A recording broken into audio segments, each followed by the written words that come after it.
run amok.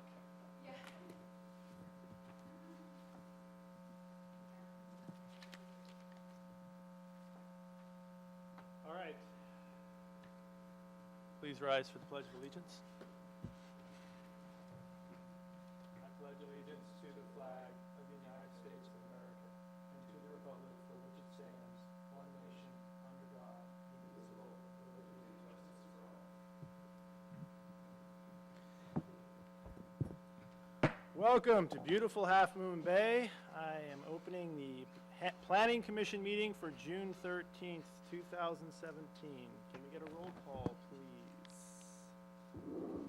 Yes. Commissioner DeMond? Here. Commissioner Benjamin? Here. Commissioner Evans? Here. Vice Chair Holt? Here. And Chair Hernandez. Present. Everyone's present. Excellent. The next item on the agenda is the approval of minutes from the April 11th and the April 11th meeting. That's actually May 23rd. Yeah, I have May 23rd, so my agenda Sorry. is a little, oh, sorry. I'm looking at the wrong agenda. Okay. Correct. The chair. Yes. Is it okay? Thank you. I just wanted to clarify the minutes discussion on the study session. The fourth bullet point says we're asking the staff help with policy more than on code. My recollection of that conversation was just that we know we're working on the LCP policy level documents and we're not trying to do a zoning ordinance. And so in terms of focusing on where we were asking for the investment from staff, I think that's it. Is that right? Your question was we're asking for advice on policy, not on. Yeah. So I'm reading the study session notes where we talked about how we would approach the various topics of the LCP update. And my recollection is that we said, you know, in the first round, we're not going to be trying to do the zoning ordinance, which is the implementation of the implementation I'm sorry, I part of the yeah, I land opened use it. plan. And I think that's what this bullet is saying, that we're focusing on the policy rather than the zoning ordinance. Is that right, or is it different? That is my recollection. Let the record show that the planning director is nodding, that that's it. Okay. Excellent. With that in mind, I move that we approve the minutes of the May 23rd meeting of the Planning Commission. I'll second. Can I get a vote? Aye. Aye. Aye. Aye. Okay. Mm-hmm. Moving right along.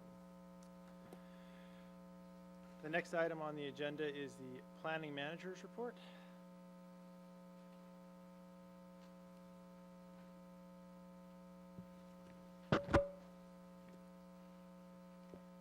Good evening, and we have a brief report back from what's going on at City Hall right now. On June 28th, the director is going to be seeing two projects. They both happen to be garages. So one garage on San Benito and another one over off of Cabrillo Highway, and we can provide more detail if you are interested.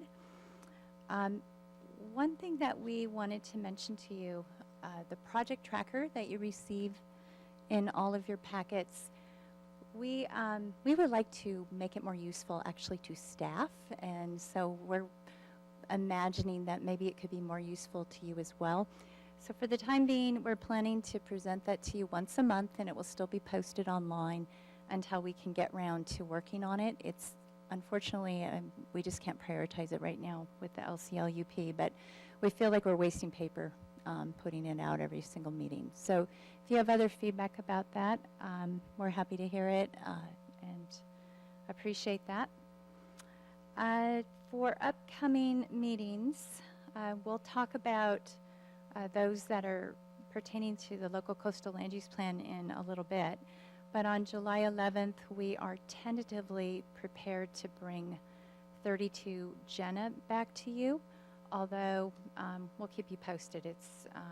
It's a complicated project, so we'll make sure it's ready when we bring it in. And that's about it. If you saw the Shrinking Shores project, that was pretty cool, and there is a presentation for that was given to council at the last session. If you're interested, let us know. It's actually, there's going to be slides of it posted on the Coastal Conservancy website.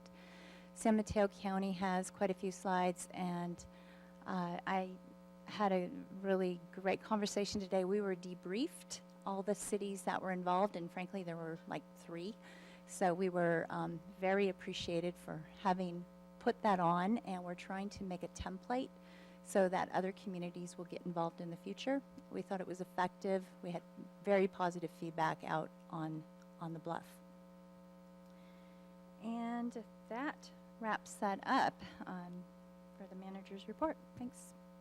Thanks, Jill. Does anybody have any comments on changes to the project management spreadsheet? I'd rather see our time spent on the LCP update, so if that gives her a little extra window, I'm all for it. Yeah. I'm just wondering if it's possible to include that, just not necessarily in the packet, but on the website or something like that. It's there now. I think it's been up there for a few years, and staff updates it every week or 2 and keeps adding the projects on. So it's current. Okay, very good. Maybe just as a point, I mean, I'm happy to not have other things in every packet that are unnecessary, but maybe just put it on a consent agenda, or just somehow notice in our meeting, hey, the spreadsheet has been updated and it's on the website. Just something as simple as that in our agenda, just so the public knows where to go to find it. And through the chair, there was one other question. With respect to the shrinking coastline project, I had comments from people in the East Bay who heard about it on the news, so it's gotten good airplay.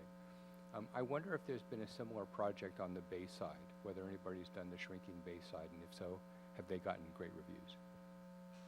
They have not done it yet. San Mateo County is thinking about where they could stage that, although they did do the OWL project out at Coyote Point, which was a visualization tool. And Marin County is also looking at their options. Marin hosted on the coast side at Stinson Beach. So, yep. Great, thank you. So the next thing on our agenda is public comment. This is the time for members of the public to provide comment on items that are not on the agenda for this evening. I don't have any green cards, but if any members of the public wish to address the Planning Commission, you may do so and submit a green card. Seeing head shakes and people on their iPhones, I will move right along to the next item, which is the planning hearing and staff reports.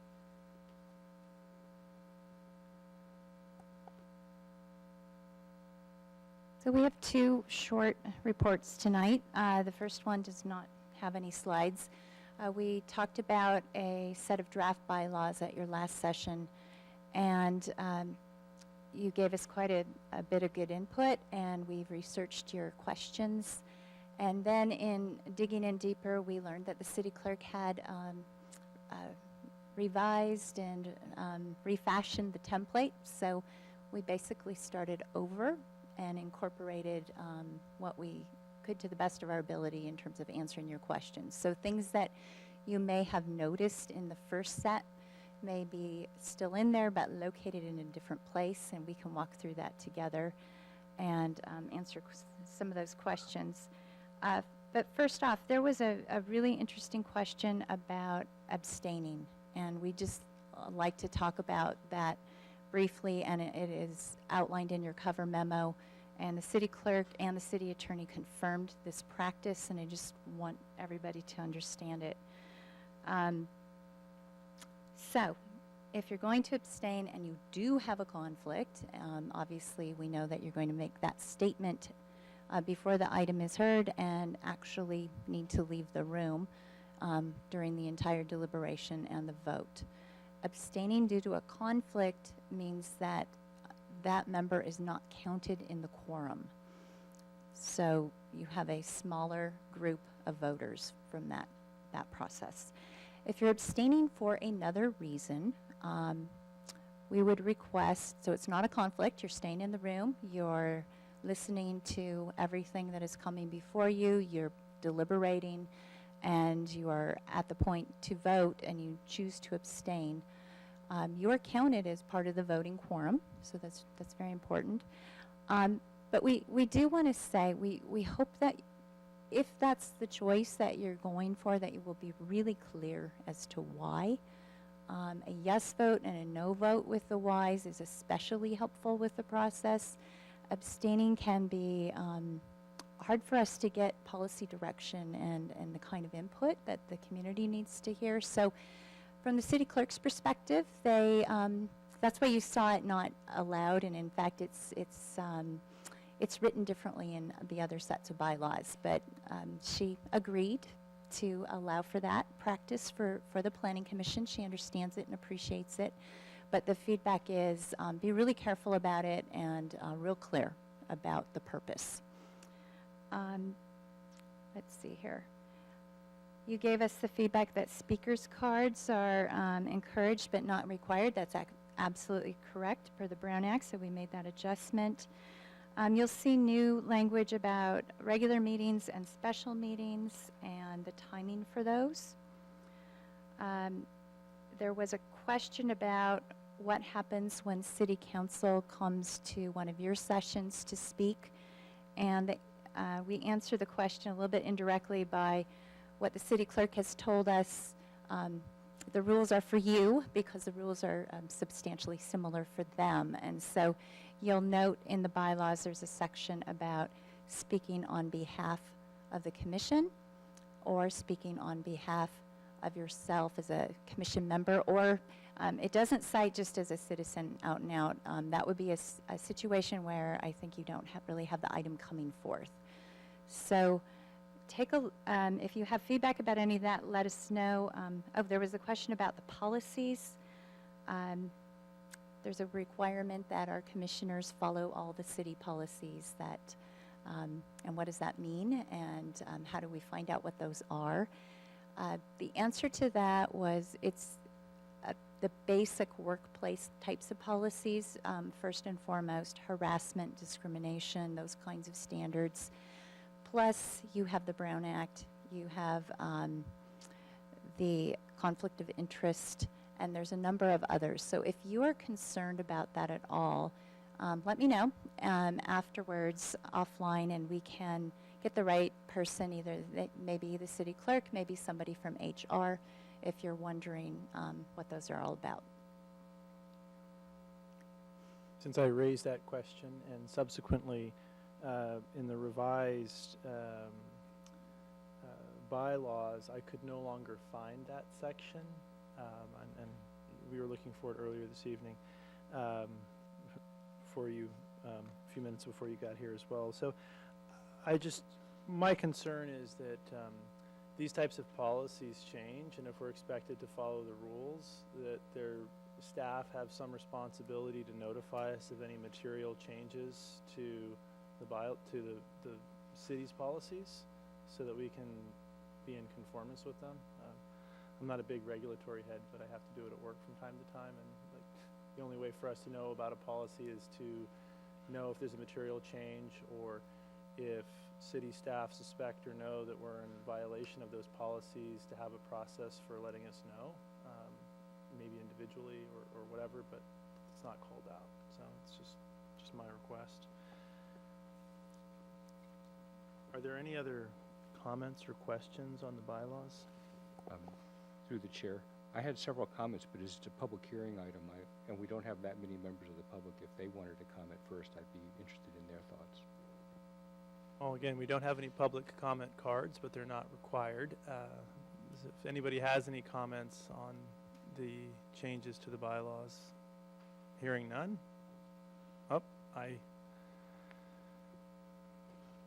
Former mayor and former planning commissioner. Former chair.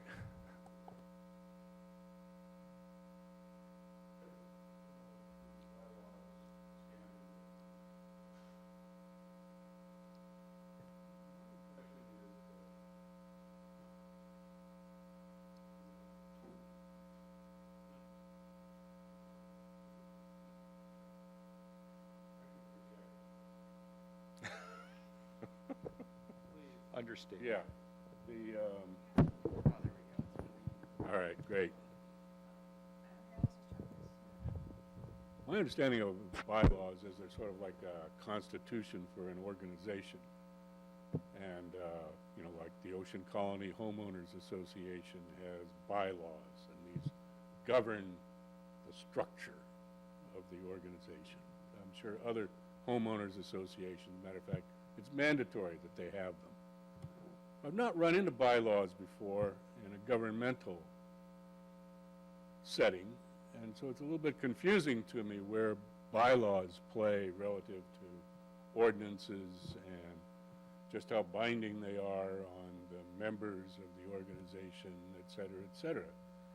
And in looking through there, I thought I saw structural stuff, some important stuff, but I thought I also saw some stuff that we would normally call norms, behavioral things that you don't usually find in a set of bylaws. And so I have no horse in this race for whatever, but it just struck me as kind of new and odd, and I just thought I'd mention that it's no secret that you're about to change attorneys, and it would be kind of nice if the new attorney has an opportunity to look at this in terms of how it would fit in your governmental structure.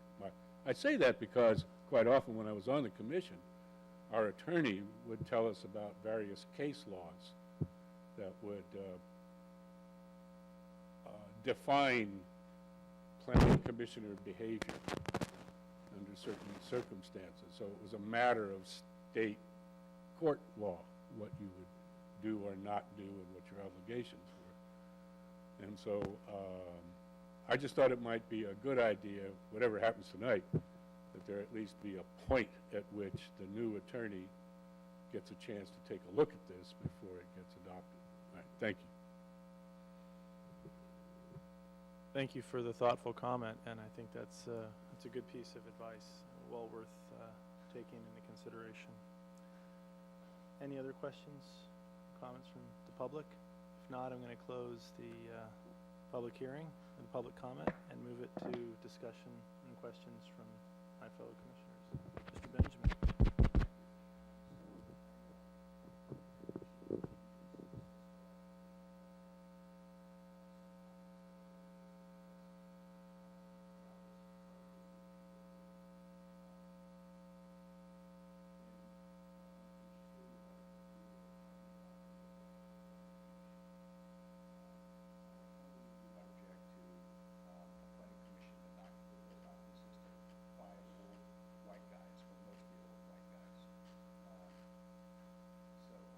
Sorry about that.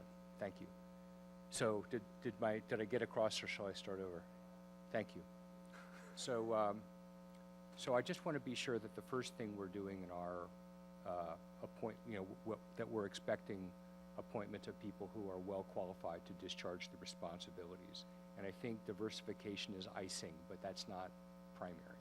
So I think that ought to be clarified. And I think that could be what as much as possible means, but I think it might be clear. Second, with the list of appointments, this is on the top of page 3. There's a list of reasons why vacancies can occur. And as I understand it, the municipal code, Title II, specifies that the planning commission members are appointed and serve at the pleasure of the city council, and they can be removed at the pleasure of the city council. So the list of reasons why vacancies occur should include that the city council has unappointed. I don't know, fired seems like the wrong word in this day and age. Then there's a section, there are a few places on pages 4 and 7 that discuss the conflict of interest responsibilities. And of course, there are laws associated with the Fair Political Practices Act that constrain us independently of these bylaws, but it's useful for them to be codified in some way. The concern I have here is that these bylaws call for the planning commissioner to contact the city attorney with their concerns. And as I understand the law, the member of the planning commission has responsibility for managing their conflicts. They do not have the obligation to bring that to the city attorney. They can go straight to the FPPC, they could bring their own attorney, but they shouldn't be obligated under the bylaws to parade down to City Hall. And that concern is reflected on page 4, Article 5, number 4, and on page 7, conflict of interest, that's section O, numbers 3 and 4. Next, I was going to ask what I grew up with Robert's Rules of Order, and I don't know Rosenberg's Rules of Order. So I actually asked Jill to enlighten me about what Rosenberg's Rule of Order was. I was very gratified to see a copy of it here, so thank you very much for that. I need to read it and see if it meets our needs. I'm hoping that it does, but thank you for at least letting us get used to it. I'd like to have a chance to look at it before I recommend it. There were some questions at the last meeting about controlling our agenda, and I appreciate the changes that were made that said the only way we can get something on the agenda is if the city manager approves it. And when you get right down to it, the goal of a planning commission or city council is to represent the voice of the public and not to stand in opposition to the city administration, but rather to act as a guiding overview, to provide oversight. And if that oversight can be checked by refusing to accept an item or delaying an item, then it could complicate our ability to do good oversight. I want to emphasize that I'm not suggesting that that's the intention of this, but I think it could be an unfortunate side effect of a little bit of the language, less than there was at the last time. So, where was that? That was, I'll find it and point it out to Jill independently because I can't find my note as we speak.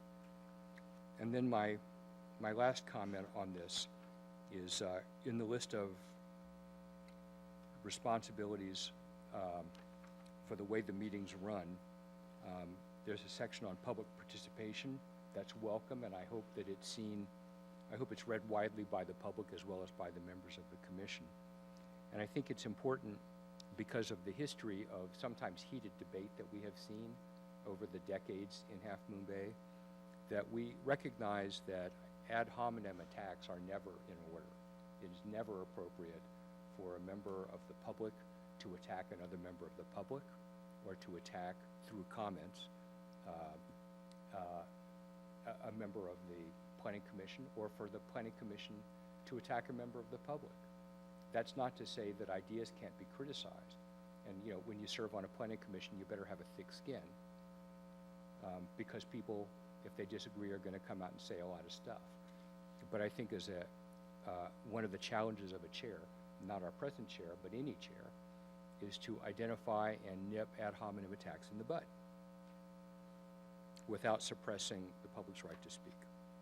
So thanks for listening to my concerns.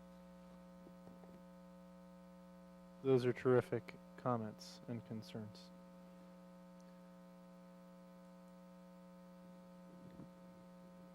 Les?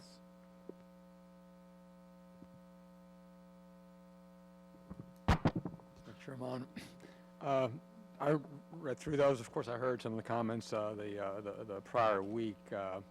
Also, just listened to what Mr. Benjamin's comments were. It seems to me that most of those changes are included. For example, there's a big focus on decorum. Actually, that's a very broad term, but I think would include ad hominem attacks are not permitted.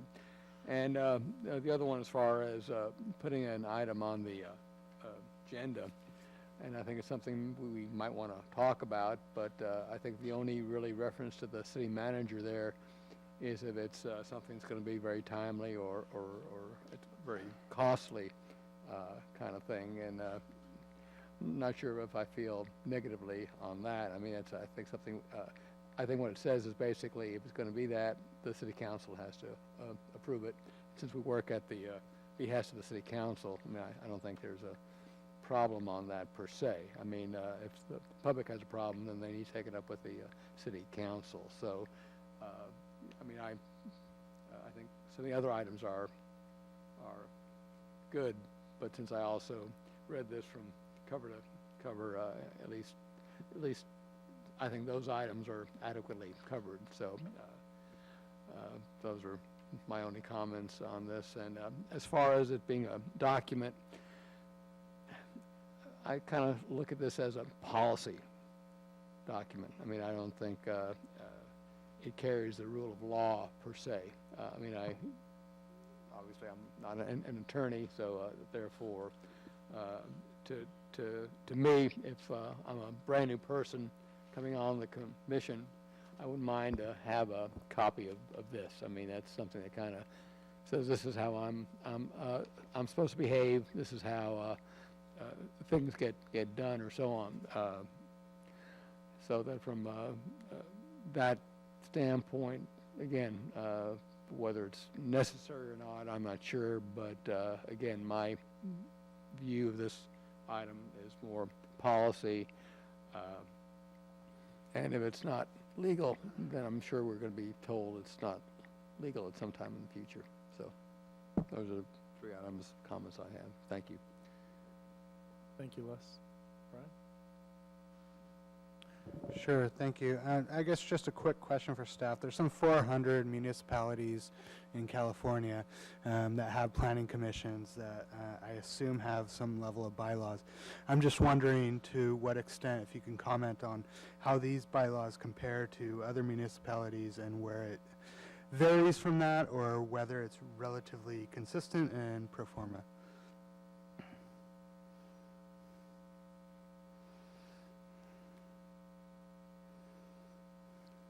I can't answer your question in detail. I can tell you I looked at quite a few sets of bylaws, and I'm familiar with commissions having them. But that said, this is really coming from the city clerk's office, and I'm sorry that we just don't have that information. I can tap in and see what her feedback is, but frankly, a lot of this structure and scope came through work that's been done with council about the council's operations. And the intent was to model from that.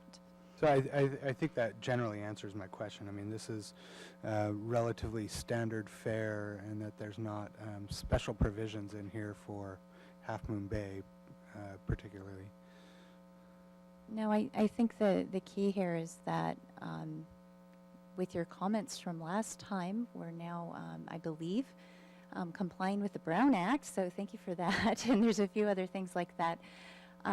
I specifically went to state code for the Planning Commission requirements to make sure we were referencing that. And of course, the Planning Commission is, as Commissioner Benjamin noted, there is a section of the municipal code that is really the highest level of authority over the commission. And so this is consistent with that as well.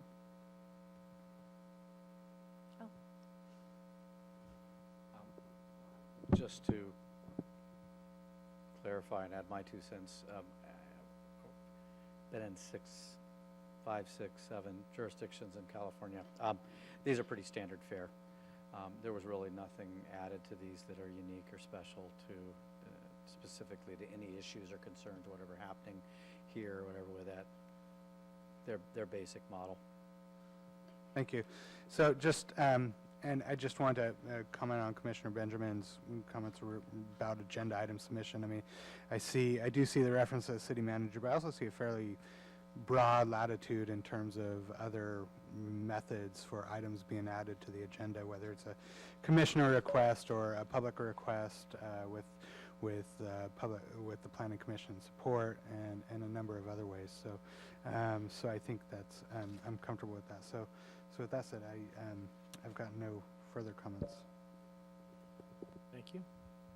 Commissioner Evans? Just a couple of questions. First of all, it talks about on page 3, a quorum is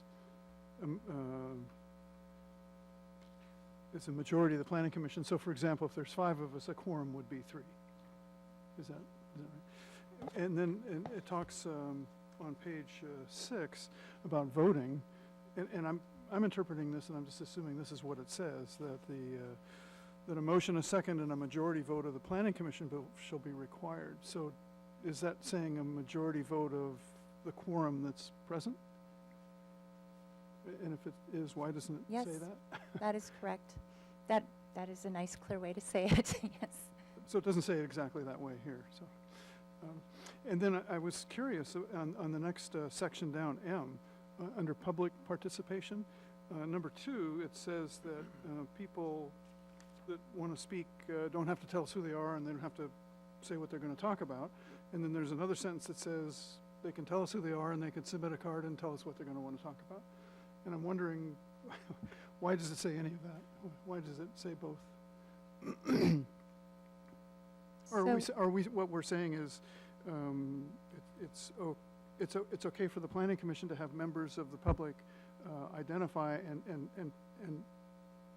make comments without telling us who they are? It is okay. Yes. We encourage everyone to fill out a comment. Yeah, it is. Yeah.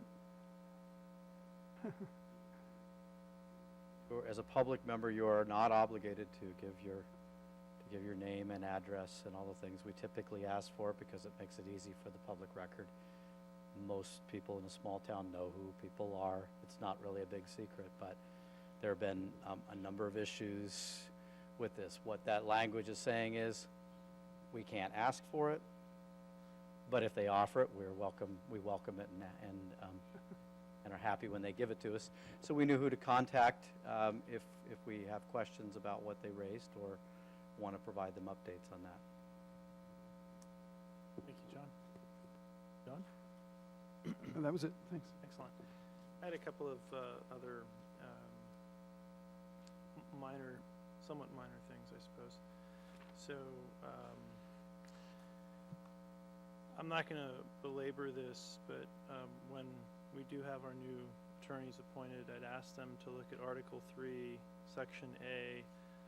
The first sentence says we will not make choices. We will make choices based on qualifications and willingness to serve, irregardless of many criteria. And then the next 2 sentences says that we will give preference to diversity and preferences to Americans, folks who may have disabilities. So I think those items are in conflict with each other.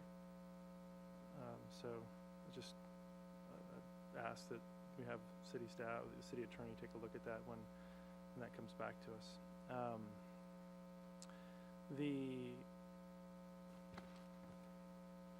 I do think it makes sense to just put the Planning Commission serves at the pleasure of the City Council. I think Jimmy raised that question. And then I couldn't find we have the obligation to follow the policies in here, and I've reread this about 4 times trying to find it. So maybe it's in here, or maybe it's not. We found it. Where's it at? Yeah, that's it. Page 8, Q3.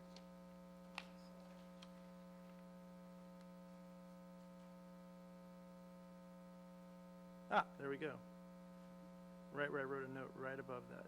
So if we could just have any material changes, I think I spoke earlier about the desire to provide adequate notification of material changes. If we could just add something like that. Yeah, we can. Can I respond to your first comment? I think the language is I think we should read it again, because this is conforming with the Americans with Disabilities Act, and it's not prioritizing, it's encouraging and ensuring that we are accessible. And sincerely think this language has to be exactly the way it is.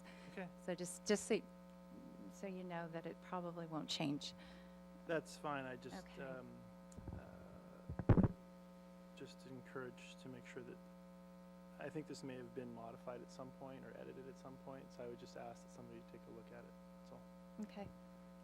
I understand the intention, and I agree with the intention, I'm just, anyway, and then, donations, section P, so, page 7, just so you could clarify donations to whom, I assume it's the planning commission members, but that's not called out. And then for reimbursements, I assume it's the prior written approval, so page 8, reimbursements under section Q, I assume that it would also be written approval of the city manager or their designee.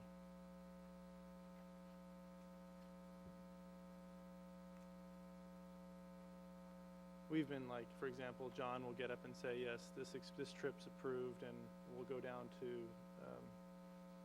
Southern California on a trip, and I'd hate to submit an expense report for a flight and find out that the city manager didn't approve it, and I'm out of pocket on that. So the only other thing was on staff services. I think this is pretty healthy, and just this is a suggestion, and you can throw it out, but one of the things I often find is that you answer technical questions, you provide public documents without having to do a Freedom of Information Act. You know, so if we could have some, you've done that for me many times. I think within capacity, if we could have a section like that added in, if staff's in agreement with it, that's generally something that staff does. If it's not something that you think staff should be doing, that's fine, but I found as a practice, staff is exceptionally helpful, and it's really helps us have efficient public meetings because things get answered in advance, or you guys can go do research on things and bring them to meetings. So you kind of get around some of that and you get close to it, but it's not explicitly called out. That's all. Thank you for putting this together. So, through the chair, Please.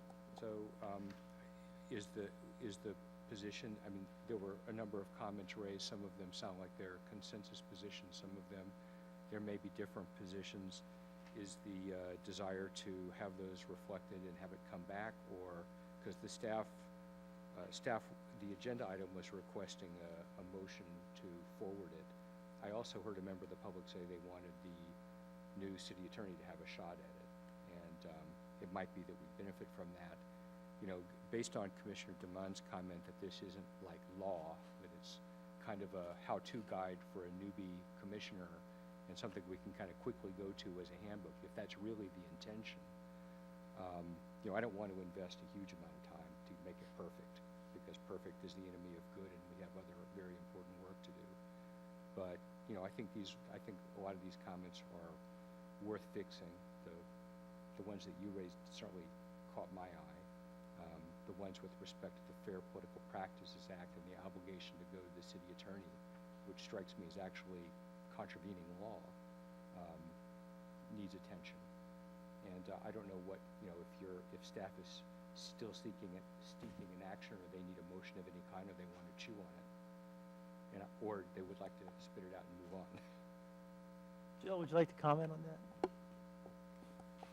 We're happy to make these revisions. I'm uncomfortable in particular with the conflict with the FPPC. It bothered me when I received the template, and so I'd be happy to bring that back to the city clerk, and from there we could do one more little draft. I will spend no more than 30 minutes on this. How's that sound? Okay. That sounds terrific. All right. If you want to just put it on a consent agenda or bury it Okay. someplace, then we can Super. move on. Thanks. We don't need to spend a lot more time on it. Okay. Thank you. Are we all, there's no motion or anything that we need to take on this, Jill? Great. Okay, moving right along. We've got the local coastal land use plan, 1B.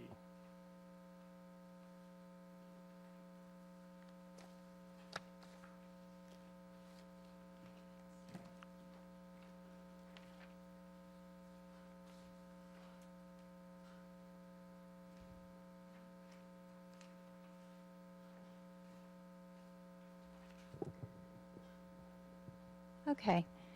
Well, if it seems like we're talking about this at every one of your meetings, we are, and we will be. So, and it will get contentful right away, starting with the next one.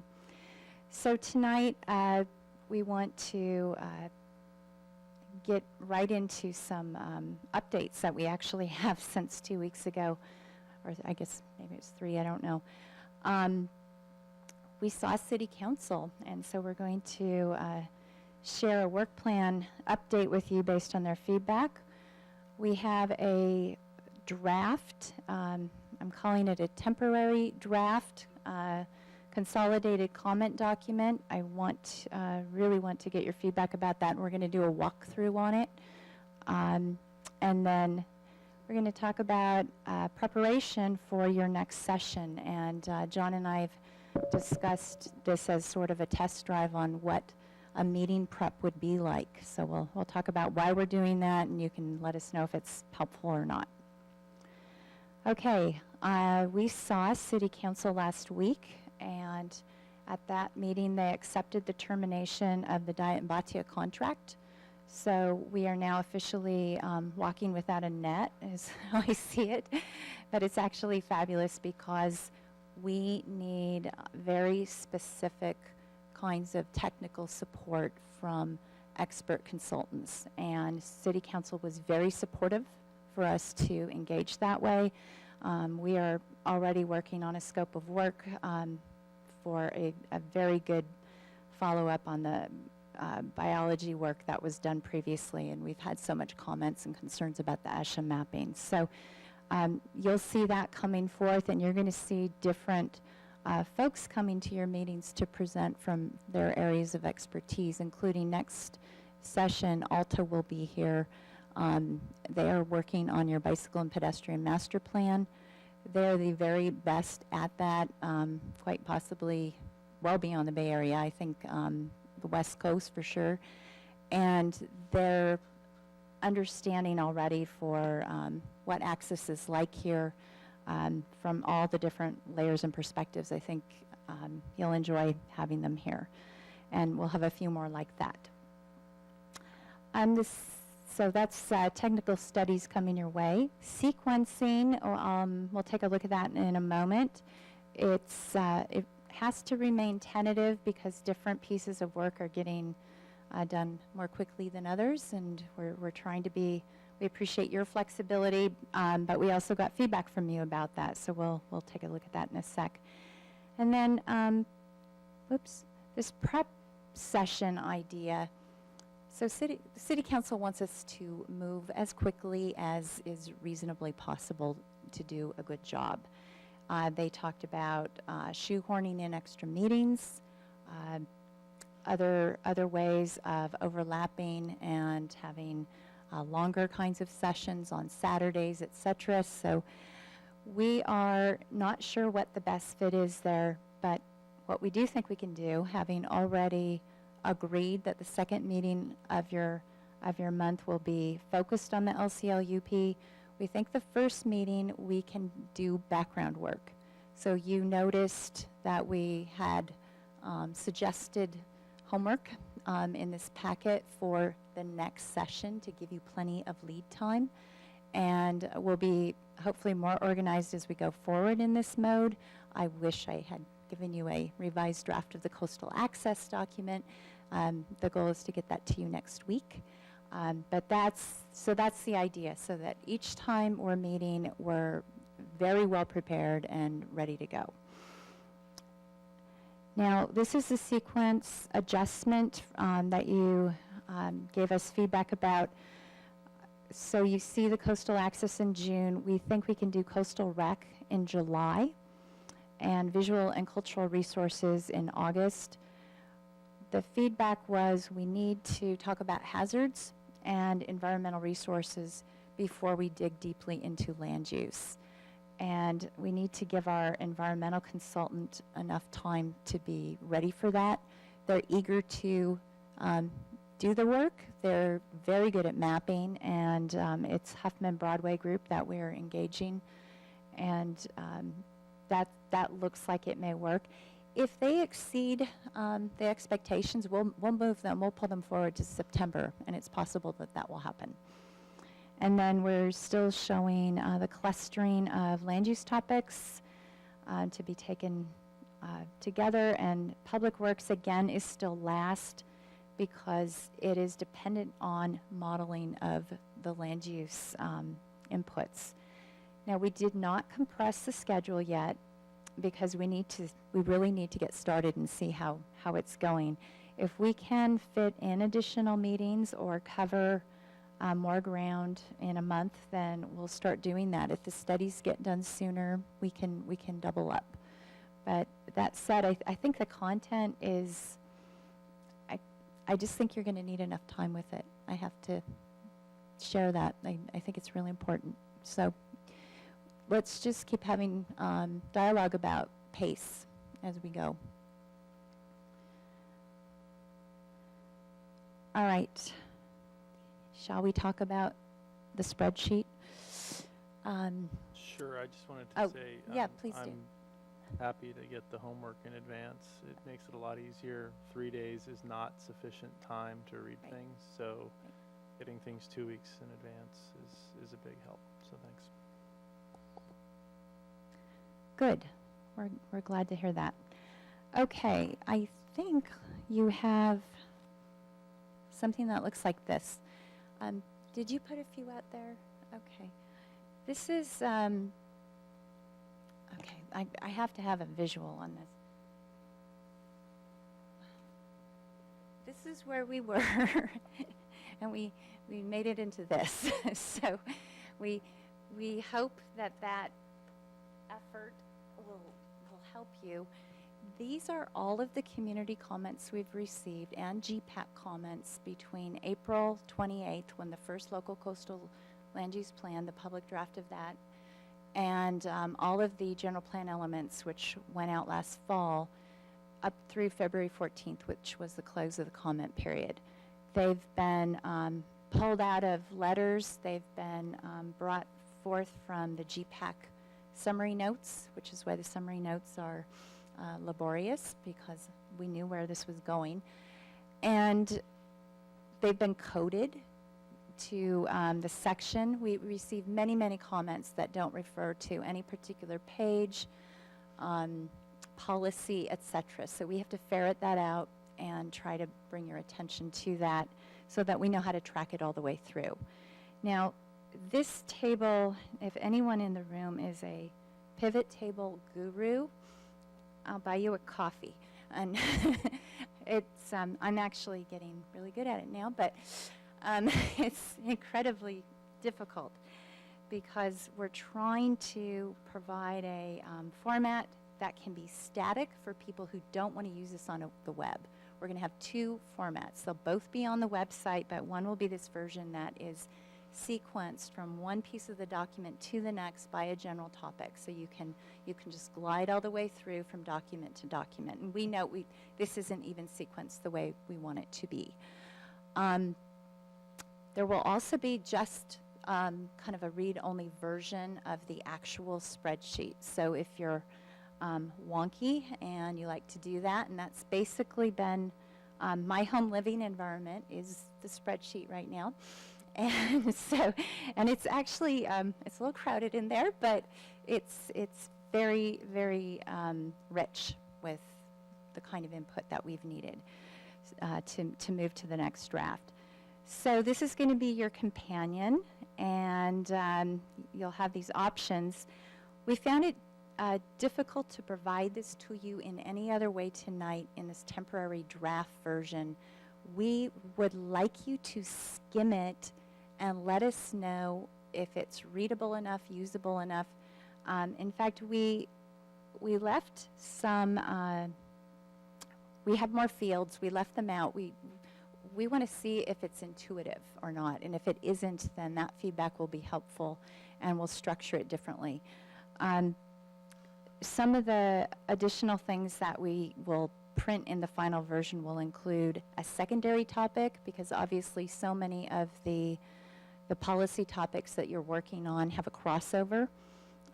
We always see coastal access crossing over with coastal resources, for example, and so on and so on. So we want to be able to make sure that when we're updating something in coastal access, that we track it through to the other piece.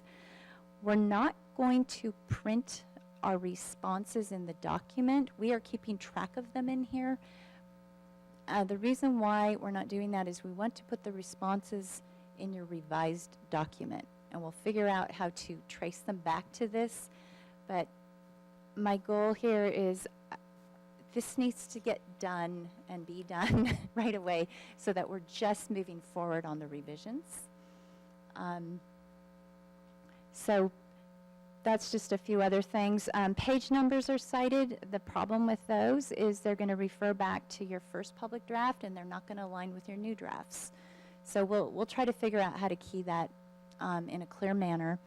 We don't intend to post this particular version on the website because we're going to be up next week with the better document, and we don't want to cause confusion, which is why this is watermarked very obnoxiously, and we're just trying to have a revision control under control. So that's kind of the walkthrough. You'll see we actually chose the document itself. So the circulation element, for example, all of its comments would be together, and then it's cross-referenced to coastal access and vice versa.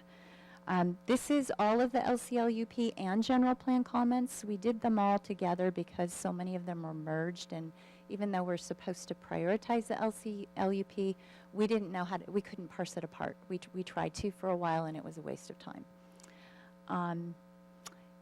I was hoping that you'd have feedback over the next few days. If you have feedback now, that's great, but if you're willing to skim this, it would be very helpful. This is really the tome of the GPAC in particular, but also the community members who followed along with them. The GPAC's comments in particular, you will find them responded to in the future draft documents. Sometimes the public comments don't align with those, and so we're going to have to note that, and that's a planning commission job to figure out what to do about that. We also have GPAC member comments that came in writing to us that didn't get fully vetted in the meetings, so we will put those into the revisions one way or another so that you will know where they are and how they affect the document, and you can discuss them. So that's the course. Apologies in advance for any of my half-baked ideas that haven't been vetted.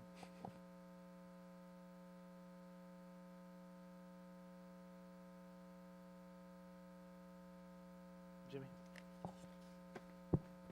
So I thank you for doing this, and thank you for being the organizational memory that allows us to go forward with this. We'd be really messed up without it. That said, make a backup of the file that produced this. Save it someplace away from you. As we work through the agenda, I understand how it's organized. It has a sort of a quality that it lets us focus on different issues. And you brought us, as an attachment, a little bit of an example from the Malibu plan. And maybe we're going to be talking about that later, so I'll save that. But whichever of the area, whether it's this or it's ESHAs or hazards, there are going to be some topics that cross over them. For example, the GPAC took a consensus position about the notion of an open space conservation area, and that might incorporate hazard-related things, ESHA-related things, PUD-related things. I can imagine many ways that can work. So I see that there are things that are going to cross over, and it makes sense that they'll come up. And as we look at them in one context, we sort of need to be reminded that they'll show up elsewhere. Some of the items also, as a broad topic that we're talking about generally, are easy for all commissioners to talk about without any fear of a conflict of interest. But at some point, when we're looking at maps or we're talking about specific areas, say a particular PUD or whatever, we are going to be in the position of having to make judgments about whether we can participate in the conversation. And I'm not asking you to guarantee that we always can, because nobody can do that, right? It's our job to figure that out. But structuring the conversation in a way that we can participate in as much as possible. You know, I think that, speaking for myself at least, I'm very confident in discussing where I thought I might have potential conflicts. And by bringing those to you, and perhaps my colleagues would do the same, then maybe the dialogue for that particular topic can be structured so that pieces that we might not be able to participate in get hollowed out, dealt with separately from the larger piece. And I realize that that's maybe another level of detail than you're here for tonight, but I want to be sure it doesn't slide past, because it's going to be important to sort of wringing the full value that every commissioner can bring to the conversation, and we need all hands on deck for this.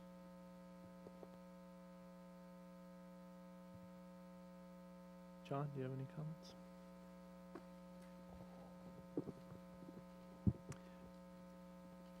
Will there be some sort of like index or table of contents? Is there, right now it's just for me kind of sequential here, and so kind of, how do I get to what element on what page? And We'll try to figure out how to do that. is that built in, or I'm not trying to make extra You work. know, if we're going to become an Excel goddess, we're going to go all the way. Just do it. Yeah, I'll try. It's, Because I understand Yep. that there's all these sort of kind of yeah, fiddling, all these things floating all around it. right. And you know, one of the things that will be helpful, even this static table, it will be a searchable PDF on the city's website. So even though it can't be manipulated, like folks who might want to play around in the Excel file, it will be really handy to use it online, more so than probably on your desk. It would help me, excuse me, and I think the searchability is going to be great. I still need to know what general topics I'm trying to search for. Okay. So, Yep. We have some, that's interesting. We have a hidden index in there that's guiding our work, so we'll figure out how to use it in another way. Okay. Thanks. Just as a point of clarification, it looks like you generally tried to follow the existing our existing LCP. That's how you've approached it, and it looks like you've combined some areas where somebody has a lot of comments. You've just sort of put it in one section at the end. I need to make a comment about that, if you don't mind. That was something I was going to mention, and in fact, while mentioning it, acknowledge that there are 2 GPAC members here, and we really appreciate that. Hi, Joe. And Sarah, you're on my mind, because we have 30 sections of comments from GPAC member Polgar, and we need to break them up more. We broke them up into 30 pieces, but they need to be divided a bit more to be more meaningful. And so hers got a little bit shortchanged because they filled quite a bit of volume, and it took a lot of time to break up comments. Commissioner Benjamin had a few of those as well, as did a couple others, and so we're still working on getting through that. But you'll see that in the final version. But yes, it does follow the, yes, yeah, absolutely. I'd like to open the meeting up for public comment. Let's go ahead. It's not required under the Brown Act.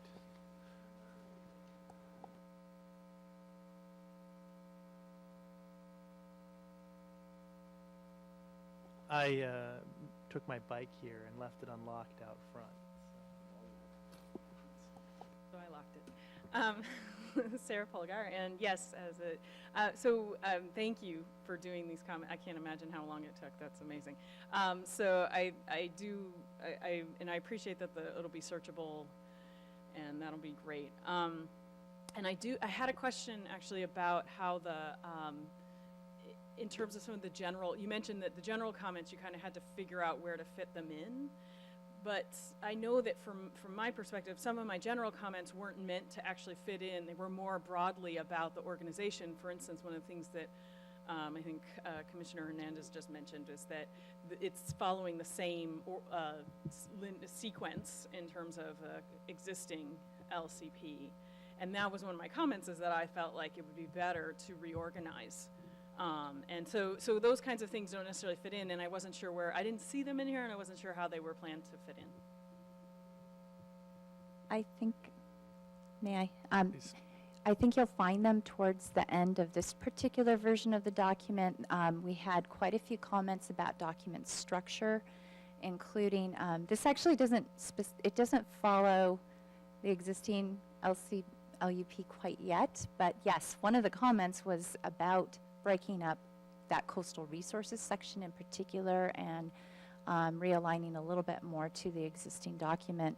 There were other comments that are of that nature. For example, we had a comment about don't just refer to the Coastal Act policies by number and title, include them in full text in the start of each section. So that's, when they're like that, we don't tie them to a particular section. They are linked to the LCLUP as a whole, and we may note that it's about document construction, something like that. There's also comments about procedure, about how we're performing this project that are not just tied to any particular section. And yes, you certainly had some very helpful ones, yes. I have one other question. So I kind of I've been reading through it, and it looks really good. There was one or two of the comments, and I'm sorry that if I gave you so much, it was overwhelming to actually, but where they got truncated and the meaning got changed a bit. So it's not like it's pervasive. I at first I was like, dismayed, but I think it's really only a couple. If I tell you which ones those are, and is it something that can get integrated into the final version that's coming out? Absolutely, do it soon. We did our best to really paraphrase carefully if we needed to, and we tried to keep comments as a whole, but sometimes it was just too much text to even fit in the cell, frankly. Yeah, so do tell me. We'll take care of it. The reason why, and I guess I wouldn't bring it up too much, is that, but as a GPAC member, I tried to toe the line, and I kept to the topics and tried to avoid, in the meetings, and tried to avoid rehashing what I had already written in my written comments. And so I feel like as if some of those don't have the meaning that I meant, I didn't say some of that stuff purposefully because I knew that I didn't want to derail the conversation. We were trying to get through certain content, and I knew that I'd already provided comments. So that's part of the reason why I want to make sure that those ones are accurately reflected, because of, that's the only time that, for instance, the Planning Commission. Yes. So. Please do, and I look forward to seeing what they are, because I learned from that process. Thank you for doing this. Okay, It's you're welcome. tremendous. In the absence of my memory minder of the green cards, I'm going to ask other members of the public to please come up and make their comments.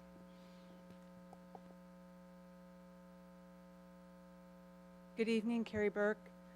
I actually want to make a comment regarding the work schedule that's been suggested by the City Council for you. Now, this brought back a lot of memories, going back to college in the mid-'70s when I attended the first LCP hearings for the City of Pacifica. And I know how long they take to get through. And I know how important this work is, all the work that the GPAC has done, your commission already on looking at this in the council. And so I'm just concerned about limiting these extremely important topics to 1 month apiece for your work.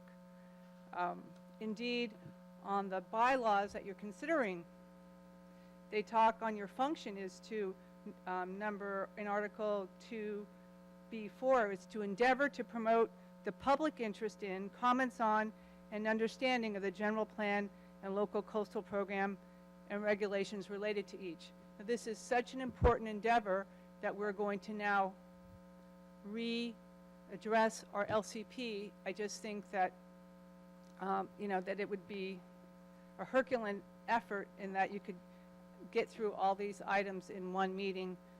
But, you know, if you can, that's great. It just, you know, I just hope that that you're working hard, but the public cannot always keep up. And the public also, without real life examples, they're not policy wonks. Like most of the people in this room are used to reading these types of documents, and the public doesn't get it until they have a real life situation and they can test the policies. And so I just think that that's a big hurdle for you to overcome, so that you know, that the public really truly does feel engaged and that they have an opportunity, because I think public participation in the process is as important as public access to the resources. Thank you. Thank you for your comments. All right, Mike Ferrer again. Just one thing I would like to clarify going forward is I was scanning through this stuff that's before you tonight, the comments and a lot of stuff that was at GPAC. There is stuff in there, obviously, that's in conflict each with the other. There are opposing positions regarding certain things. And I gather that your job is going to be to decide which one you're going with.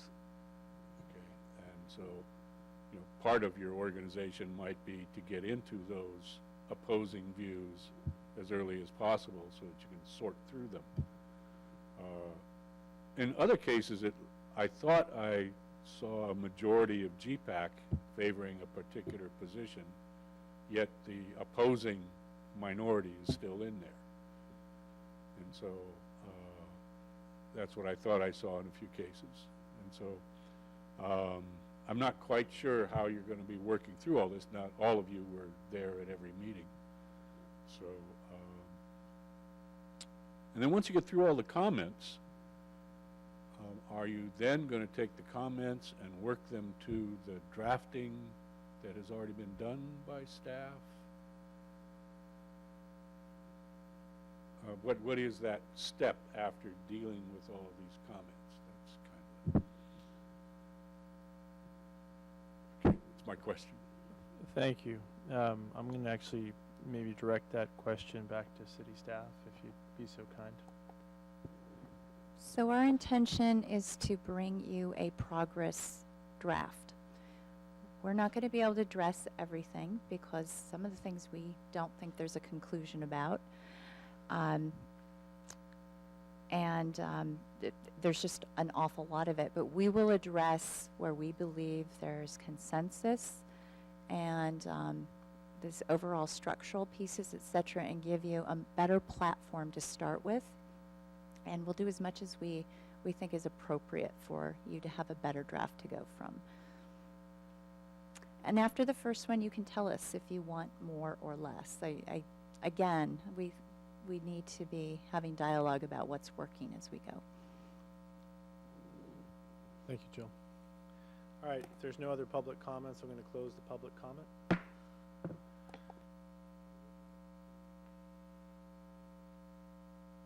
I would like to just make a comment. It's an incredible amount of work you've done to put this together, so thank you. And I know comments from almost everybody in this room are reflected in this document as I scan through it. So I think there's a lot in there. Fellow commissioners, do you have any other comments or questions about this? I'd just like to compliment GPAC member Sarah Polgar for making more comments than Jimmy Benjamin. That's a really impressive feat. So that's yeah.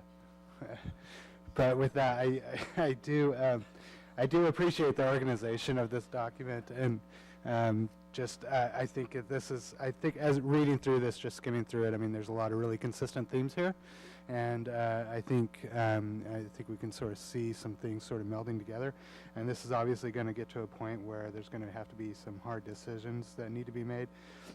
I do share the concern about how we really make sure the public is able to get the information and able to digest that and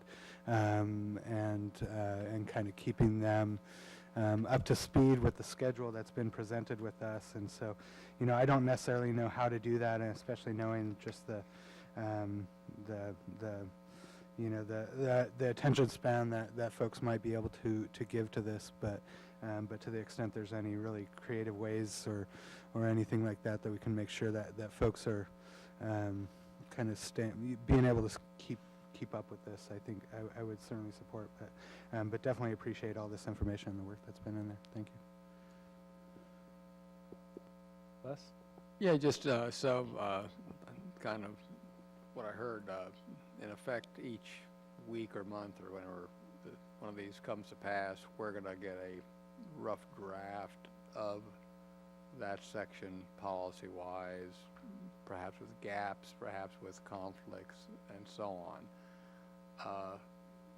Once more, work me through how the public is going to be involved in this, other than to restate what we have in these kind of things. I mean, I just want to make sure that there's something workable and that it doesn't drag out month after month on a single topic, so that from us as a commission, I presume at some point in time we will get to vote on some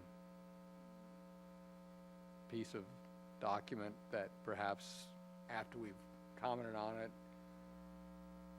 and then the following meeting it'll be brought back. The question is, how do we make sure that this doesn't get into a debate over and over again? So, I mean, that I think was brought up by Ms. Burke earlier, that, you know, time-wise. Now, also, I can ask the question is, yes, we're going to approve something, but then does this go to the city council piecemeal? Will they see the same section that we've just approved, say, you know, following 2 weeks, or will they get the whole document in one piece and then go over it? I'm just trying to get a feel for how this process is going to evolve. So our intent was to bring the entire document to the City Council with a favorable recommendation by the Planning Commission. Hopefully all of you with happiness. So that is the goal, and I would be concerned about forwarding a piece of it and then getting feedback about that and then having to reassemble, because of, as Commissioner Benjamin's talking about, the way the pieces fit together, you need to finish that combination, that you need to conclude that work. That's a real effort where you're going to have resolved those conflicts or made those priority choices. So backing up to the first part of your question about the community members. So they're going to start to receive plenty of email from us, and we're noticing your June 27th meeting that will go out this week. And the documents are going to be back into, this is how it worked with the GPAC. We would post on Plan HMB, and that's where they would find everything and come prepared to speak on it. You will undoubtedly get a combination of things you've heard before, and every single meeting I've ever been to in my life, I hear something new, and it's always welcome.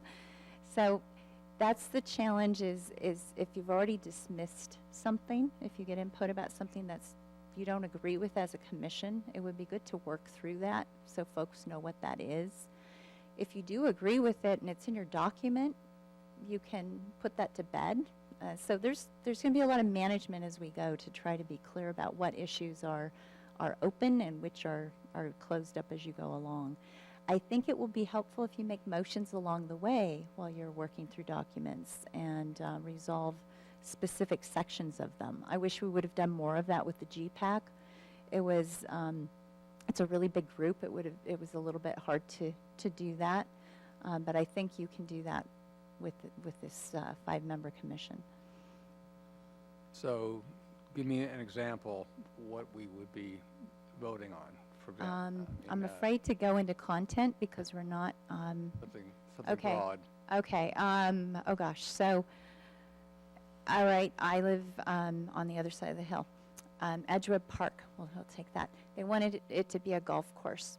Okay, let's pretend that's your purview, and you all make a position that, no, Edgewood Park's going to be a nature preserve, and you make a motion, you finalize it, you get your language, and it's done. Public can keep commenting on it, but you've made your decision about that. And we'd like to then just keep progressing along. Okay, that said, as Commissioner Benjamin indicated earlier, it could be 3 or 4 months down the road, we found out that this is an ESHA or something like that, that would then cause that to be revised. So there needs to be some time for us to re-look at that, integrate changes going forward after we've heard everything. So how do you see that process shaping up? Just again, trying So to figure out what the I'm, process will be. yeah, I'm actually pretty comfortable with that because we're trying to bring forward topics where we can anticipate where those conflicts may be, in particular with coastal access and recreation. We've already received a lot of comments of concern about where there may be ESHA and where there may be conflicts. And I think people are quite aware of those conditions. Some new ones may be revealed in our process, knowing that our consultant's coming on board and going to provide us, we're looking in our scope for them to provide some policy oversight as a whole, just to sort of see where they may find some red flags for conflicts, and then we'll bring those to you. Okay. So I'd like to reiterate all the incredible work done here. Obviously, we need to get our heads, our hands, and everything else around this. So, that's going to be education for us, but certainly until this process gets started, I'm just trying to at least get my thought process in the right order. So again, No, that's good. thank you for helping us do that. So, a couple of comments. First, I want to, I also appreciate Sarah's many comments. I just want to say that if you count the ones I made on the zoning ordinance, game on, game is on. But seriously, in addition to her comments, I just want to, I want to give a shout out to Joe, tireless. I appreciate your many comments. Even the ones I didn't agree with all the time, I really thought were valuable. Carrie and Carrie's, and Mike all provided real value to those hearings. And, in some ways, people who care enough to invest that level of effort, that's the bedrock of being able to get public participation. But I understood Carrie's question about how to engage the public in the process. And I heard Vice Chair Holt echo it. And I just wanted to call out the way I saw it work in some earlier GPAC efforts. There were GPAC members who reached out to the public, not just in this GPAC, but in the earlier ones, to try to educate. And later, members of the Planning Commission had, and I'm not trying to flog a dead horse here, but we had subcommittees that would pick up an issue and have meetings, and members of the public would come to those meetings and get informed about the topic and inform planning commissioners involved in the meeting about that point of view. So I'm not, again, I respect the will of the commission. The minutes indicated that you don't like subcommittees for approaching this work. I'm not here to change that. I'm here to suggest that that's a really useful vehicle, having standing meetings on circulation or environmental or PUDs or what have you, and noticing those meetings and allowing the public to engage is a great way to give the public a chance to weigh in on those subjects and to become informed in those subjects without putting an anchor on the bottom of the planning commission when it meets as a body to proceed with that process. Of course, individual commissioners can also have the initiative to reach out to members of the public or receive public input. You know, there are 5 of us. There are, 12,000 people in Half Moon Bay. So that's a different kind of boat anchor. I'm not sure that works well. But the subcommittee idea I thought had legs. Just saying.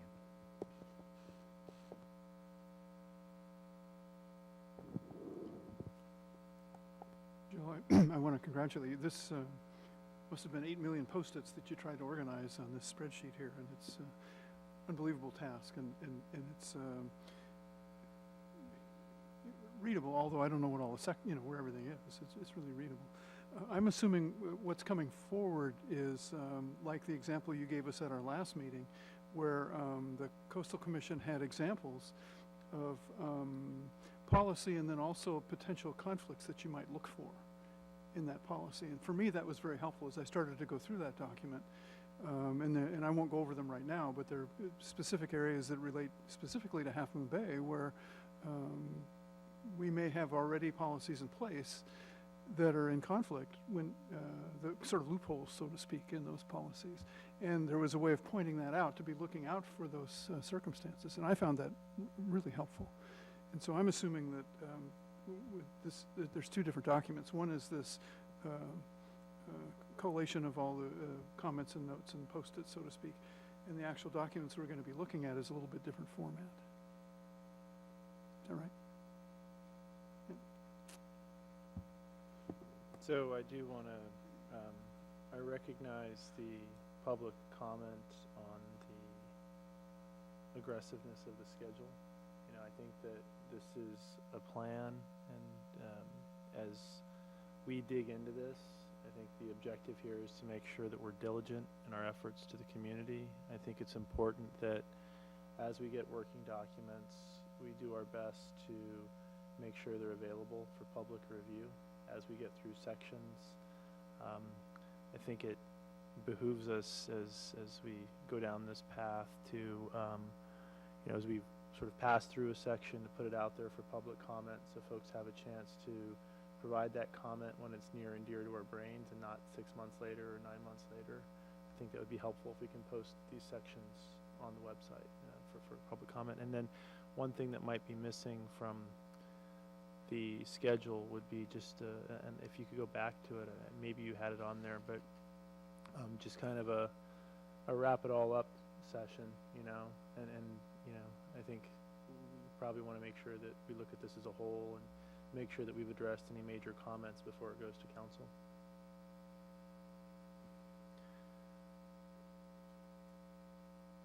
That's the only other comments I have. So. Anything else?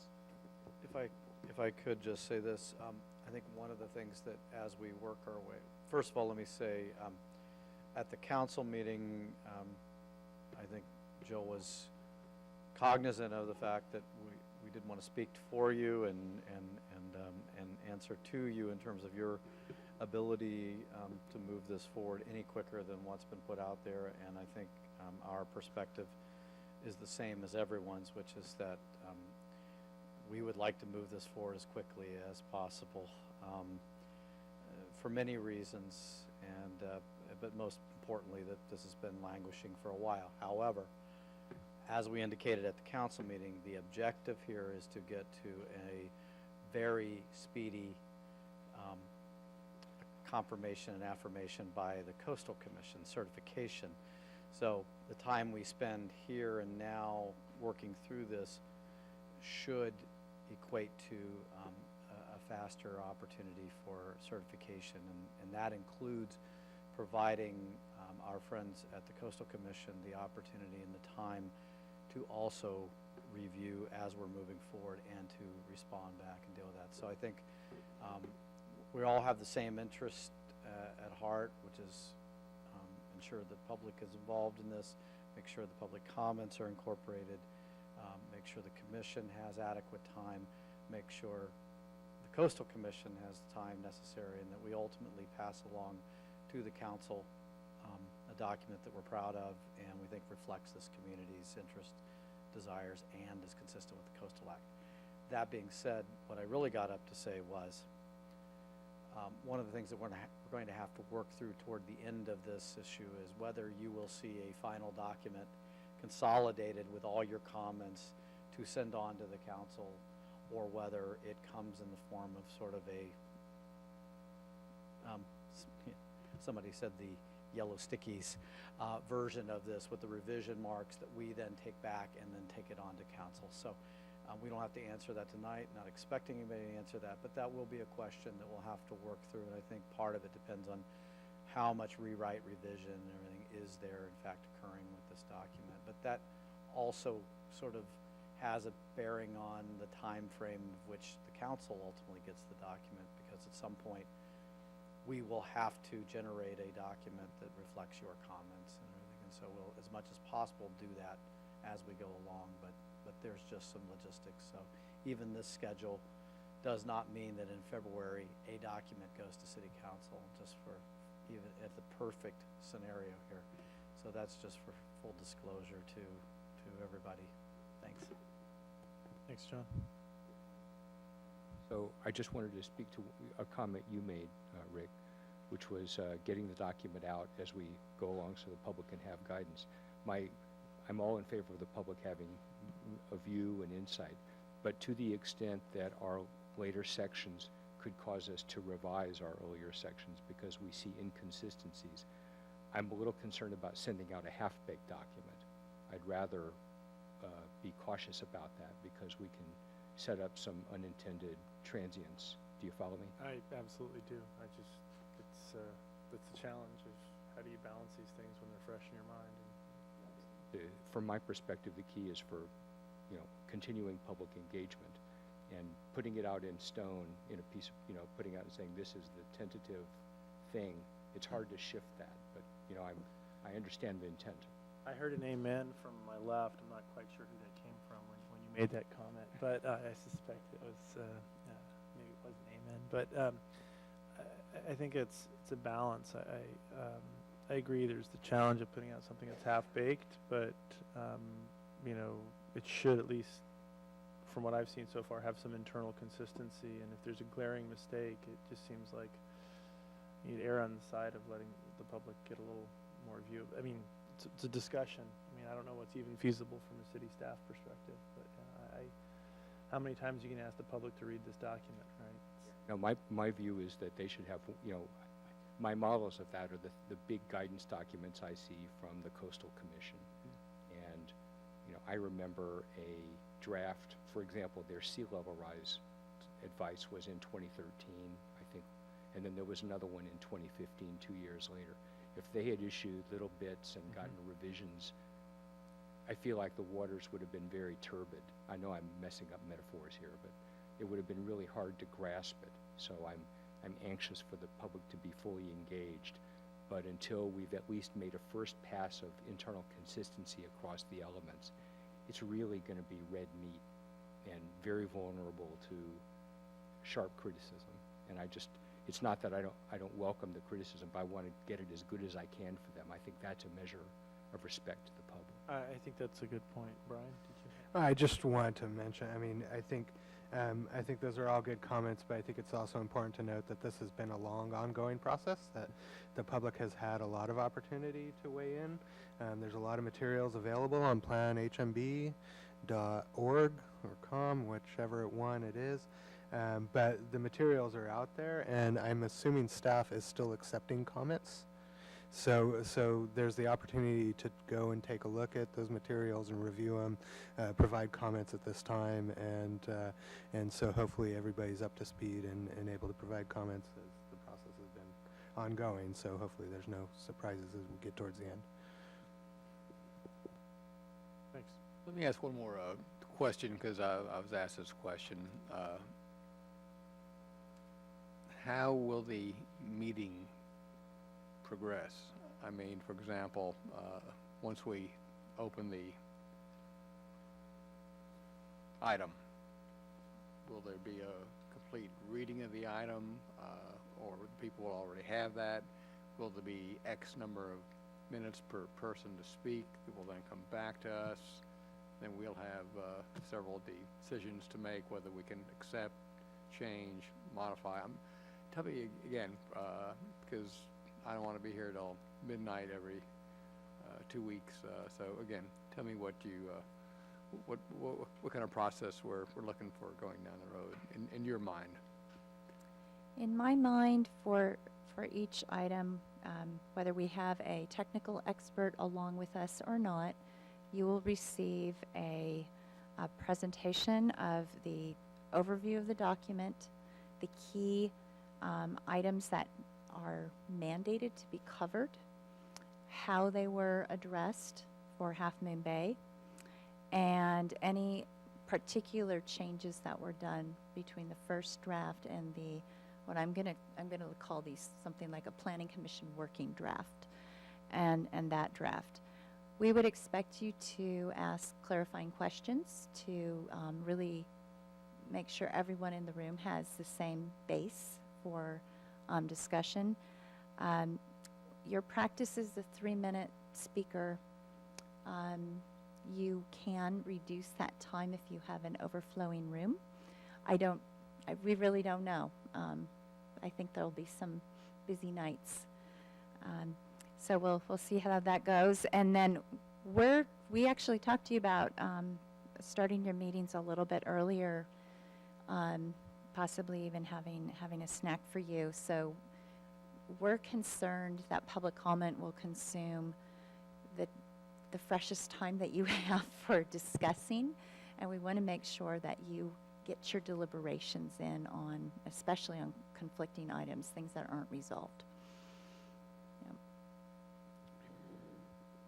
think these are good considerations. None of us are at our best at 2 in the morning working on policy documents, so these are things to think through. Any other comments on this topic? I think we beat this horse to death. Appreciate it, and I'll go ahead and close this off. And Jill, did you want to move on to the next section here?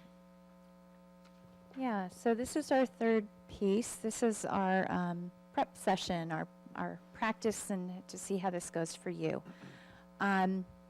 So let me revisit. Last time we talked to you about the context of the framework for your local coastal land use plan and, of course, the Coastal Act. But 2 documents in particular we were referring to. One is the Coastal Commission guidance document, and the other is the Malibu LCLUP. And we provided some suggested readings out of both of those. And I'm breaking those into pieces, matching the coastal access. I felt that they weren't too overwhelmingly long, especially if you take the guidance document without looking up every single link. You can knock your way through it. So what the thought is why are we doing, what's up with these documents and what other documents can we use as reference? Plus, why are you giving us all this extra reading material when we need to read the new tome that you just gave us, and we're going to have the draft elements and or sections of the LCLUP, and you're going to bring us new ones. So it's really about trying to have some good examples in your mind and some ways of just getting some more perspective. You don't have to read every single thing out of these assignments.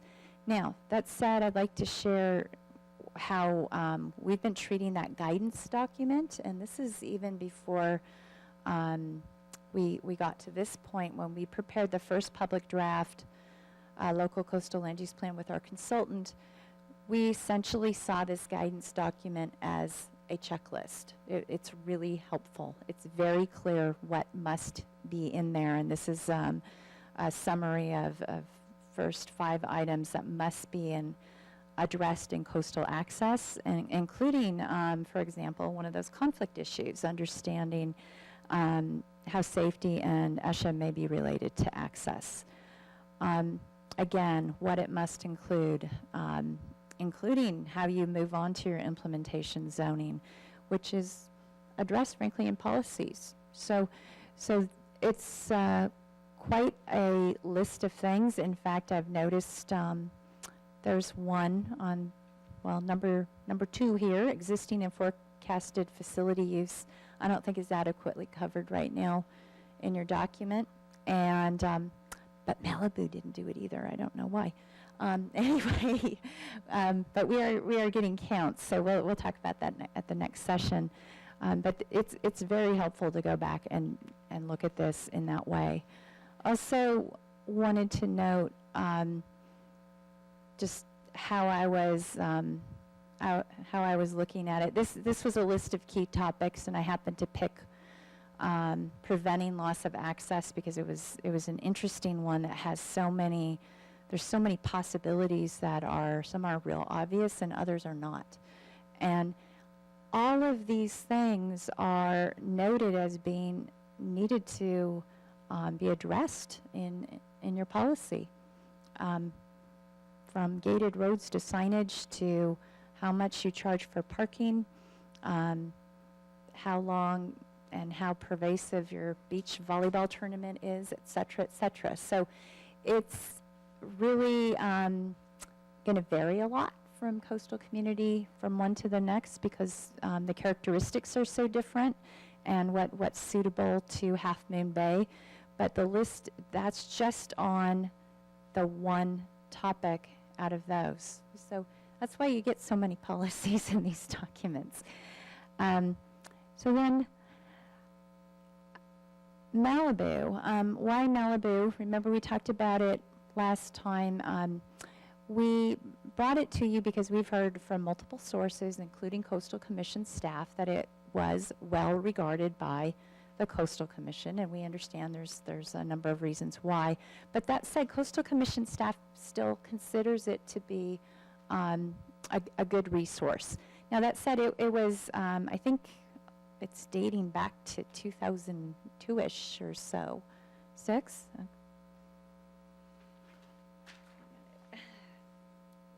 Two. Yeah, so it was actually completed before the guidance document. But anyway, we looked at my reaction of the I think it was the walls of text and how challenging it was. But that said, hearing that they liked things about it and then having read the comment document, we got comments about needing to develop some of our narratives better in the LCLUP. And the narratives in this document, some of them are really good.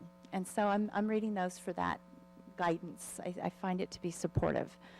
Another way that I'm using it, I am not going to read the entire thing. I'm going to read the parts that I think I really need to read. So I'm looking for topics that I don't think are resolved here or that I'm especially interested in how another community dealt with it because it seems like maybe we're having trouble or we need to improve it.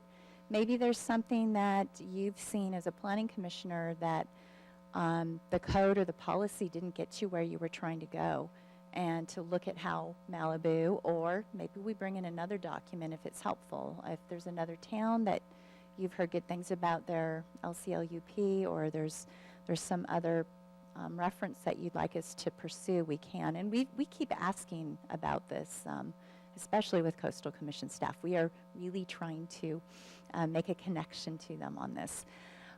So yeah, I was interested, for example, they had this policy about the distribution of public access and support facilities to avoid overcrowding. Well, that has a huge land use implication. So when I read that, I thought, oh, I'm going to go see how they dealt with that in land use, because that's a cross-cutting topic, and it makes you smarter when you see these things and you see how they're done, to have a little bit of experience with that. Of course, I could be accused of wanting to tramp through every ESHA that I've ever run into. This is not true. But we do have the interest in having some trails in some buffer areas, and it's tricky. And this plan notes that trails are an allowed use. has quite a few caveats about it. It's an oddly written policy. It makes it just sound right off the bat that it's okay to do when it's much more nuanced than that. So I was curious. So for me, that's part of the process. I'm an experiential kind of person. It's observation, that kind of thing.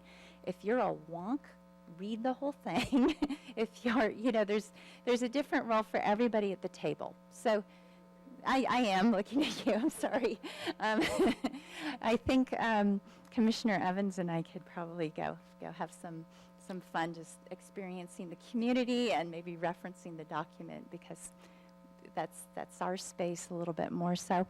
But here's the thing, what's the scale of the document, the scope and detail of their policies? They had 89 policies on coastal access. Well, I know this is a simple thing, but I think we had 60 or 70. We had less. Did we cover it well enough? Do you really need 89? And I know it's not apples to apples, but I actually felt like the order of magnitude was reasonably similar, and it gave me some sense of confidence that, if we had had 20, I would have been very, very concerned that we hadn't come close to covering the scope. I'm also looking at the level of detail in their policies. Some of their policies are very, very broad. Some are so detailed they're like zoning code. We, of course, have scale in ours, but it's just that's kind of what I've been looking at. So I share that because I think the question is, are we trying to do this? And I would say, no. We just need some. We need a library. We need a reference library as we go forward, and this is in the library. If you have questions about that, let me know. And that was really what I was going to present on prepping for the next session. If you found these reference materials helpful, let me know. Let us know. If you think there's something better, or if it was a waste of time, definitely tell us. We do not want to waste your time. We know you have plenty to do. So, thanks. It was really helpful, Jill. I'm going to open it up for public comment one last time. Is there any other comments? See about some head shaking, so we'll move close public comment. Comments from my fellow commissioners? Jimmy? So I like the example that you used with respect to preserving coastal access, because it's a great example of the places where so many different sections of their LCP will interlock. And although it wasn't an issue in the Malibu plan, it's an even bigger issue here in Half Moon Bay, because our analysis of bluff top erosion, for example, suggests that over time, it's the long game, but bluff top erosion represents a considerable threat for loss of access over time. And of course, bluff tops are one of our issues.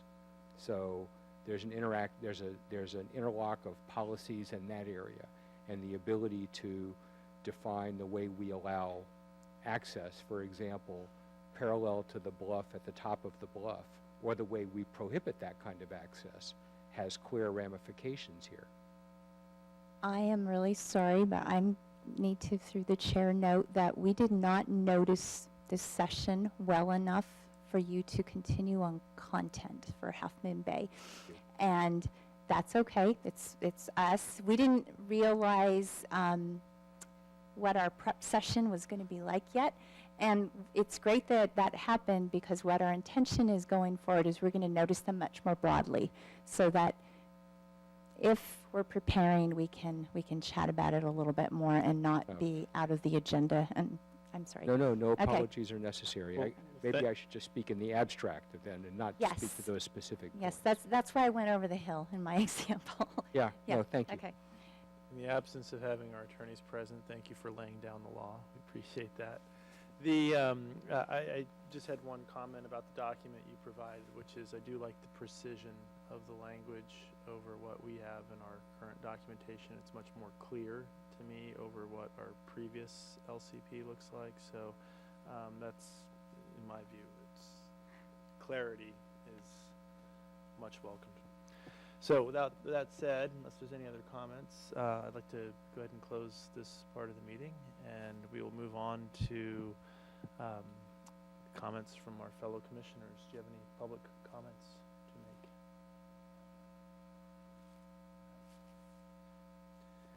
make? As somebody who biked here today, I'll mention to my fellow members on the Bicycle and Pedestrian Advisory Committee that, and I come here on weekends as well, but they have a farmer's market.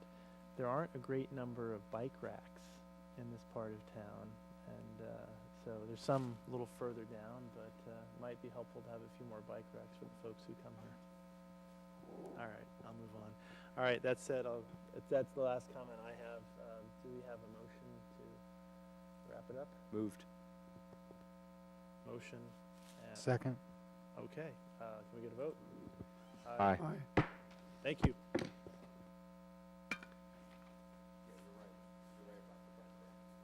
And